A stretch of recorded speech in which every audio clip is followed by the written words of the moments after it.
Добрый вечер. А теперь о главном. Сегодня в Бишкеке прошла конференция по инвестиционной политике и защите прав инвесторов, организованная Министерством экономики совместно с Международной финансовой корпорацией, входящей в группу Всемирного банка. В рабочей конференции приняла участие и региональный менеджер корпорации Кассандра Колберт. Выступавшие кыргызские чиновники сообщили, как и следовало ожидать, радужные новости. Например, статс-секретарь Минэкономики Айдин Шаршеев заявил, что за первое полугодие приток прямых инвестиций превысил 176 миллионов долларов, что на 45% больше, чем за тот же период прошлого года. Кроме того, ввели институт бизнес-омбудсмена, создан Центр государственно-частного партнерства и так далее.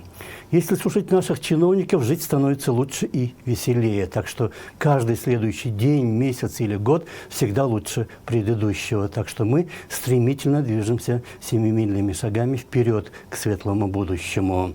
Но если посмотреть отчет Статкомитета за первое полугодие прошлого года, то было привлечено 247 миллионов долларов в прошлом году, что на 70 миллионов или 40% больше, чем сейчас.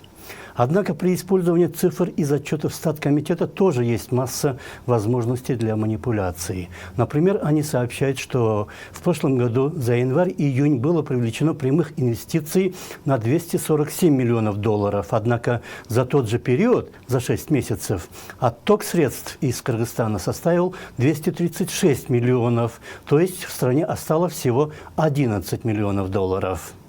Проблема в том, что Министерство экономики не сообщает нам, каков был отток из страны за 6 месяцев текущего года. И нам просто трудно сравнивать несравнимые показатели. Тем более, что мы точно не знаем, какие из имеющихся цифр, какими условиями сопровождаются. Это как объемы торговли с Китаем. Или еще нам подсовывают якобы ужасную цифру, что за 7 лет из страны было выведено 700 миллионов долларов. Много это или мало?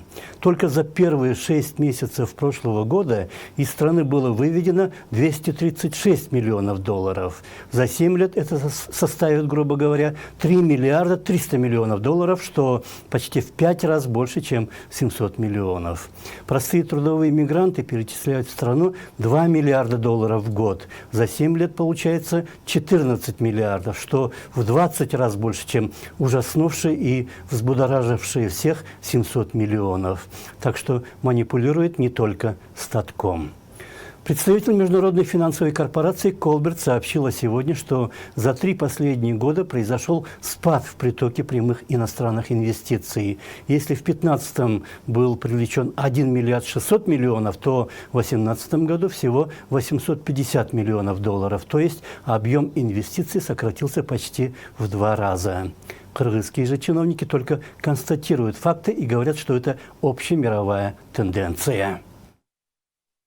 Казалось бы, идет рост количества компаний, но наблюдается снижение, так скажем, среднеарифметического объема и на одну компанию, которая приходится на одну компанию.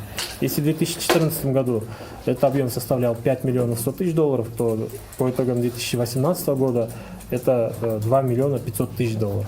Это говорит о том, что компании снижают сумму инвестиций, и то есть количество таких компаний падает. Причины в ухудшении инвестиционного климата, о котором никто особенно не заботится, особенно отставные президенты. Если же исходить из констатируемых цифр, то ситуация в экономике страны предельно катастрофическая. Однако по жизни ведь этого не скажешь. Дороги строятся, этажи особняков растут, воровать все еще есть что, магазины до сих пор переполнены, элита богатеет. Все дело в тени.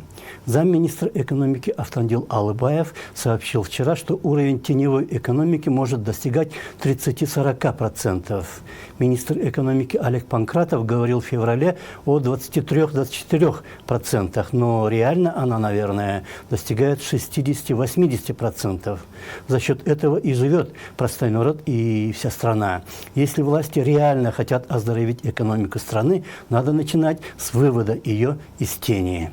Это была программа о главном. Ее вел я, Наран Аеб. Всего вам хорошего и до свидания.